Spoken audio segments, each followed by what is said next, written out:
Hello बच्चों, कैसे हैं आप लोग। आई होप सब बढ़िया होंगे और अच्छे से पढ़ाई कर रहे होंगे। तो बच्चों, आज के लेक्चर में हम पढ़ने वाले हैं क्लास नाइन्थ के चैप्टर नंबर 1, जिसका नाम है नंबर सिस्टम। उसमें हम पढ़ेंगे एक्सरसाइज 1.2 का इंट्रोडक्शन। तो इसे पढ़ने से पहले एक बार हम थोड़ा सा रिवाइज कर लेते हैं कि जो हमारा प्रीवियस लेक्चर था उसमें हमने क्या पढ़ा था। तो देखते हैं प्रीवियस लेक्चर में क्या पढ़ा था। जो हमारा प्रीवियस लेक्चर है उसमें हमने सबसे पहले पढ़ा था नंबर सिस्टम के बारे में। क्या होता है नंबर सिस्टम और कितने टाइप्स के नंबर सिस्टम होते हैं, ये सब हमने पढ़ा था प्रीवियस लेक्चर में। और हमने क्या पढ़ा था, रैशनल नंबर के बारे में पढ़ा था और इरेशनल नंबर के बारे में पढ़ा था। और इन दोनों के बीच में क्या डिफरेंस होता है वो भी हमने पढ़ा था। और इसके अलावा हमने क्या पढ़ा था, represent rational number on number line, यानी कि रैशनल नंबर को नंबर लाइन के ऊपर कैसे रिप्रेजेंट करते हैं वो भी हमने प्रीवियस लेक्चर में देखा था। और find rational number between two given rational number, यानी कि हमने कुछ रैशनल नंबर फाइंड किए थे दो गिवन रैशनल नंबर के बीच में। तो आज के लेक्चर में हम क्या पढ़ेंगे ये भी थोड़ा सा ओवरव्यू देख लेते हैं।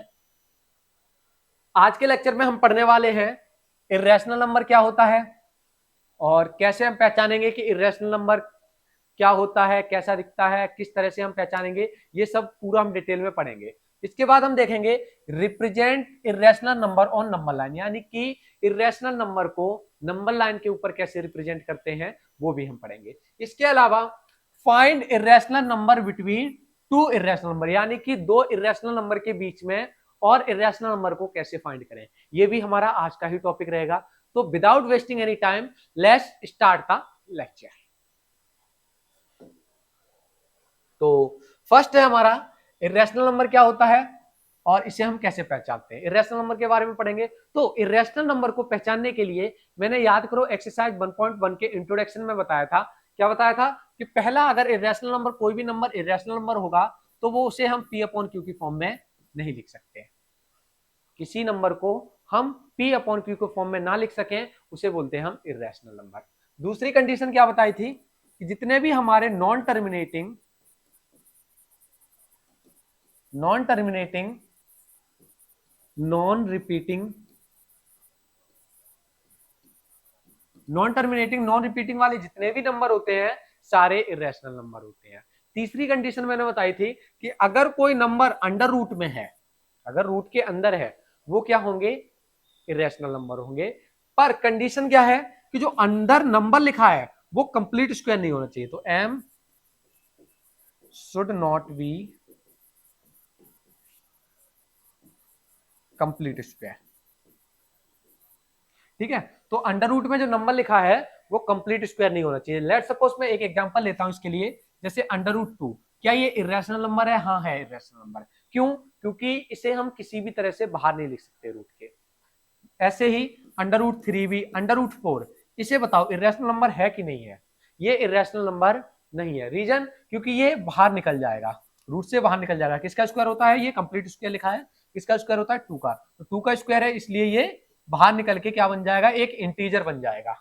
ठीक है, और इंटीजर रैशनल नंबर होते हैं, इरेशनल नंबर नहीं होने चाहिए। कुल मिला के अंडर रूट में कंप्लीट स्क्वायर नहीं होना चाहिए।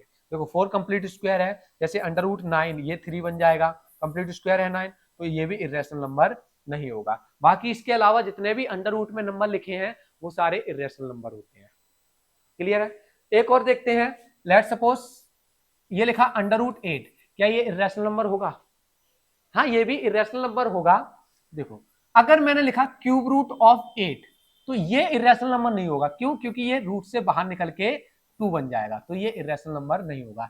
आई होप समझ गए होंगे कि इरेशनल नंबर क्या होता है और हम कैसे पहचानेंगे इरेशनल नंबर को। ठीक है, नेक्स्ट देखते हैं क्या है हमारे पास। नेक्स्ट हम समझेंगे कि लोकेटेड इरेशनल नंबर और नंबर लाइन, यानी कि इरेशनल नंबर को नंबर लाइन के ऊपर कैसे लोकेट करते हैं ये हम देखते हैं। तो ध्यान रखना, लेट सपोज एक एग्जांपल से समझते हैं इसे। ये लिखा है अंडर रूट 2, अंडर रूट 2 को हमें नंबर लाइन के ऊपर रिप्रेजेंट करना है। तो देखो कैसे करेंगे। सबसे पहले लिख लेंगे अंडर रूट 2।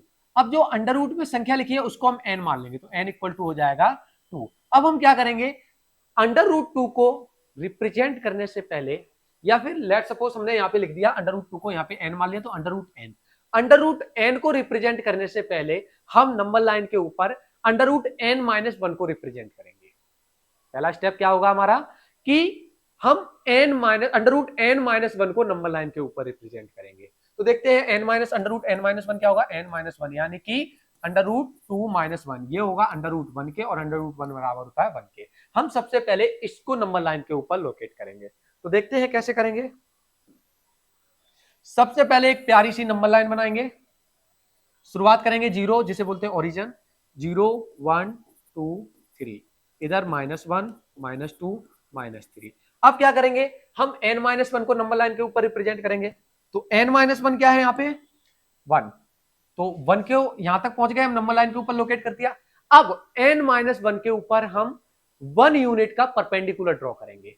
तो देखो 1 यूनिट यहां से यहां तक का है, तो इसी लेंथ का हम n माइनस वन के ऊपर परपेंडिकुलर ड्रॉ करेंगे।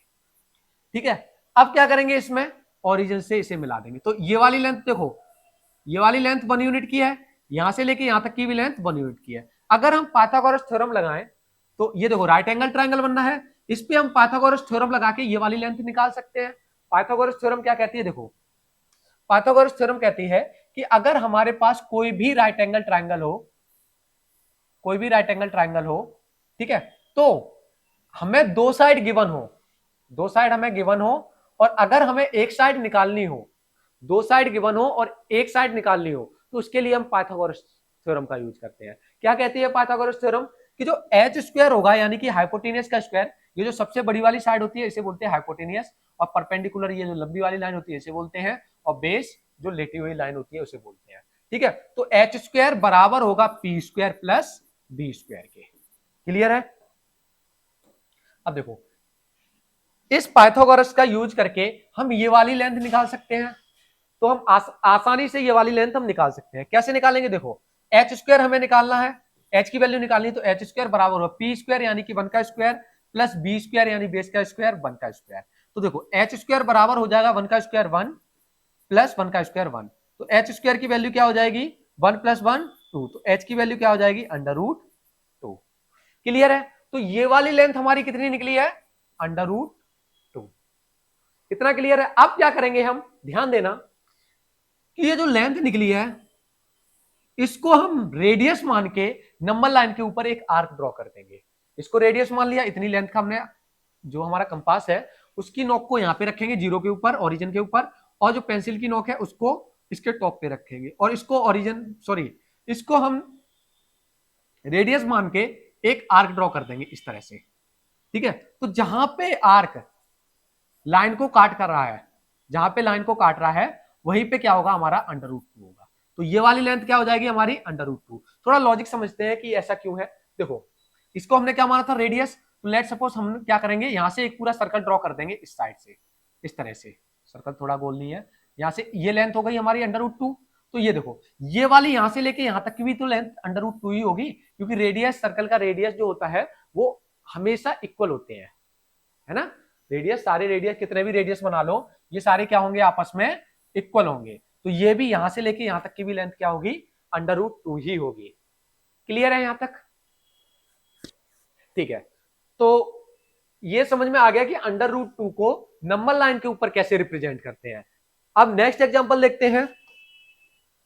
नेक्स्ट एग्जांपल है अंडर रूट थ्री को नंबर लाइन के ऊपर कैसे रिप्रेजेंट करते हैं। तो इसे रिप्रेजेंट करने के लिए टोटल हमारे पास दो मेथड है। सबसे पहले एक मेथड का यूज करेंगे, उसके बाद दूसरे मेथड का। जो मेथड अच्छा लगे उससे आप नंबर लाइन के ऊपर रिप्रेजेंट कर सकते हो। तो देखते हैं क्या है। फर्स्ट मेथड है कि सबसे पहले जो हमने मेथड अभी लगाया था उसी को यूज करेंगे। तो अंडर रूट थ्री, तो एन इक्वल टू क्या हो जाएगा, थ्री हो जाएगा। तो हम सबसे पहले नंबर लाइन के ऊपर रिप्रेजेंट क्या करेंगे, एन माइनस वन को रिप्रेजेंट करेंगे। तो under root N minus one यानी कि under root three minus one यानी कि अंडर रूट टू। अब याद करो पिछली स्लाइड में ही हमने अंडर रूट टू को रिप्रेजेंट करा था, याद है ना। देखो किस तरह से बनाई थी हमने,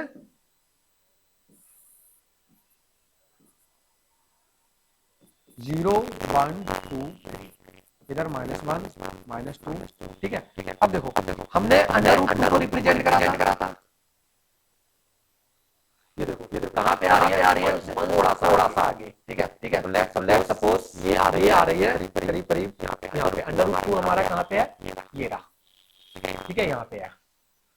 अब हमने क्या करा, सबसे पहले n-1 को रिप्रेजेंट कर दिया, ये रहा। अब हम क्या करेंगे, इस पे 1 यूनिट का परपेंडिकुलर ड्रॉ कर देंगे, कर दिया। 1 यूनिट होता है यहां से लेके यहां तक की लेंथ बराबर होगी ये वाली लेंथ, ठीक है। अब क्या करेंगे, इसमें ओरिजिन से इसे मिला देंगे। मिलाने के बाद अब देखो यहां से लेके यहां तक की लेंथ कितनी हो गई, √2, और ये कितनी है, 1 यूनिट। पाइथागोरस थ्योरम लगा के इसको हम निकाल सकते हैं, इस वाली लेंथ को निकाल सकते हैं। तो देखो h² बराबर होगा p² प्लस b² के। तो h² बराबर होगा p² कितना है, 1 का स्क्वायर प्लस बेस कितना है, √2, तो अंदर √2 का स्क्वायर। तो देखो h² बराबर हो जाएगा 1 का स्क्वायर 1 प्लस √2 का स्क्वायर 2। तो h² की वैल्यू आ जाएगी 3, तो h की वैल्यू आ जाएगी √3, ठीक है। तो ये वाली लेंथ क्या होगी, यहां से लेके यहां तक √3। अब ध्यान देना, ये वाली लेंथ √3 है। अब हम इसे रेडियस मान के इसके ऊपर आर्क ड्रॉ कर सकते हैं, जो हमने पिछले क्वेश्चन में करा था। देखो इसे हम रेडियस मान लेंगे और इस पे ऐसे करके आर्क ड्रॉ कर देंगे। तो ये आर्क कहां पे इंटरसेक्ट करेगी, ये रही, यहां पे कट करेगी, तो यहीं पे क्या हो जाएगा, √3। लॉजिक पता ही है, ठीक है। दूसरा मेथड क्या है, दूसरा मेथड इस पे समझते हैं, यहां पे समझते हैं। दूसरी नंबर लाइन बनाते हैं। ये तो मेथड नंबर 1 हो गया। दूसरा मेथड क्या है कि नंबर लाइन बनाई, ठीक है। यहाँ 0 हो गया, 1 हो गया, 2 हो गया, इधर -1 -2, ठीक है। हमने क्या करा था, √2 को रिप्रेजेंट करा था किस तरह से, यहाँ पे देखो 1 यूनिट की यहाँ पे लाइन ड्रॉ करी थी, ठीक है, ओरिजिन से इसे मिला दिया था, तो ये √2 आ गया था, ठीक है। ये वाली लेंथ √2 आई थी। अब क्या करेंगे हम, अब इसको बेस मान के, इसको क्या करेंगे, बेस मान लेंगे और इसके ऊपर हम परपेंडिकुलर ड्रॉ करेंगे। बेस मान के 1 यूनिट का परपेंडिकुलर ड्रॉ कर देंगे। तो ये 1 यूनिट हो गया, ये √2, तो इसको इधर मिला लेंगे। ये भी तो राइट एंगल ट्रायंगल बनना है, ये भी राइट एंगल ट्रायंगल बनना है। तो पाइथागोरस थ्योरम लगाएंगे, लगा के देख लो, p² बराबर होता है, सॉरी h² बराबर होता है p² प्लस b² के। तो देखो h² क्या है, यहां पे दे नहीं रखा, तो h² बराबर हो जाएगा p², परपेंडिकुलर का स्क्वायर 1 का स्क्वायर प्लस √2 का स्क्वायर, अभी पढ़ा था √2 का स्क्वायर 2 और 1 3, तो h² बराबर हो जाएगा 3 के। तो h की वैल्यू क्या आ जाएगी, √3। तो ये वाली लेंथ √3 की हो गई। अब क्या करेंगे, इसको रेडियस मान के आर्क लगा देंगे। तो देखो यहां से यहां तक रेडियस हो जाएगी और इस तरह से आर्क लगा देंगे। जहां पे लाइन इंटरसेक्ट करेगी, थोड़ा गलत हो रहा है, नहीं नहीं ठीक है ठीक है, क्योंकि हमारे पास कंपास नहीं है ना, तो एग्जैक्ट नहीं बन पा रहा। जहां पे लाइन इंटरसेक्ट करेगी वहीं पे क्या हो जाएगा, हमारा √3 हो जाएगा। ये दो मेथड है, जो मेथड अच्छा लगे वो क्वेश्चन में अप्लाई कर सकते हो। जरूरी नहीं कि ये मेथड या ये मेथड, ये मेथड बेसिकली एनसीईआरटी में दे रखा है, ठीक है। तो जो मेथड अच्छा लगे वो मेथड अप्लाई कर सकते हो। बाकी ये वाला मेथड थोड़ा ज्यादा सही लगा, क्योंकि सीधा सीधा 1 यूनिट का परपेंडिकुलर ड्रॉ करो और बस आर्क लगा दो, ठीक है। तो बाकी आपकी इच्छा है, मैंने दोनों मेथड बता दिए हैं, जो मेथड अच्छा लगे उससे क्वेश्चन कर सकते हो, ठीक है। तो अब जैसे √4 हो गया, √4 तो इरेशनल नंबर है नहीं, रैशनल नंबर है। √4 किसके बराबर होता है, 2 के, तो 2 को रिप्रेजेंट कर देंगे। √5 को भी करना सीखेंगे, जो एक्सरसाइज में एक क्वेश्चन है √5 को नंबर लाइन के ऊपर रिप्रेजेंट करने वाला, उसमें हम करेंगे। क्लियर है, देखते हैं नेक्स्ट टॉपिक क्या है। बाकी क्वेश्चन हम एक्सरसाइज में करेंगे, ये एग्जांपल खत्म हो गए यहाँ पे। नेक्स्ट क्वेश्चन है, find irrational number between 2 irrational number, यानी कि हमारे पास 2 इरेशनल नंबर गिवन होंगे, हमें उनके बीच के कुछ इरेशनल नंबर फाइंड करने होंगे। जैसे 3 इरेशनल नंबर, लेट सपोज एक एग्जांपल से समझते हैं कि 2 इरेशनल नंबर गिवन है, √2 और √3, ये 2 इरेशनल नंबर गिवन है। अब हमें बताया गया है कि इन दोनों के बीच के 2 इरेशनल नंबर फाइंड करो, या 3 इरेशनल नंबर फाइंड करो, 4 इरेशनल नंबर फाइंड करो। तो इसके लिए एक फॉर्मूला होता है, इसे मान लो a और इसे मान लो b, तो इसके लिए फॉर्मूला होता है √ab। √ab से क्या होगा, इनके बीच के जितने इरेशनल नंबर निकालना चाहो उतने इरेशनल नंबर निकाल सकते हो। जैसे इन दोनों के बीच का हमें फाइंड करना है, तो क्या हो जाएगा, √a क्या है 2 इंटू में √b क्या है यहाँ पे 3, तो √ab यानी कि √6, तो यह इन दोनों के बीच का क्या निकलेगा, एक इरेशनल नंबर √6। अब क्या करेंगे, इसे a मान लेंगे, इसे b मान लेंगे, तो ये a क्या है 2 इंटू में b क्या है 6, तो √12, तो इनके बीच का √12 निकल गया, एक और इरेशनल नंबर। ऐसे इसको a मान लो, इसको b मान लो, ठीक है। तो √ab यानी कि √a क्या है यहाँ पे 6 इंटू में b क्या है 3, तो √18, तो √18 क्या हो गया इनके बीच में। ऐसे हमने 3 इरेशनल नंबर फाइंड कर दिए। आप चाहो जितने क्वेश्चन में पूछे जाएं उतने इरेशनल नंबर फाइंड कर सकते हो। क्लियर है यहाँ तक? ठीक है, ये तो हमारा ओवरऑल एक्सरसाइज 1.2 का इंट्रोडक्शन था, यानी कि हमने जितने भी कॉन्सेप्ट थे एक्सरसाइज 1.2 में उसको हमने डिटेल में पढ़ लिया। अब जो हमें अगली एक्सरसाइज में करना है, जो एक्सरसाइज 1.2 होगी, उसका जब हम सॉल्यूशन देखेंगे उसमें हम क्या कर रहे होंगे, इसी कॉन्सेप्ट को एक्सरसाइज पे अप्लाई कर रहे होंगे। ठीक है, ये डिटेल कॉन्सेप्ट था। ठीक है, इससे बाहर शायद एक्सरसाइज में कुछ पूछा जाए, पॉसिबल तो नहीं है क्योंकि एनसीईआरटी में जितना कॉन्सेप्ट था वो हम करा चुके हैं। ठीक है, तो क्लियर है, तो मिलते हैं नेक्स्ट लेक्चर में। Till then good bye.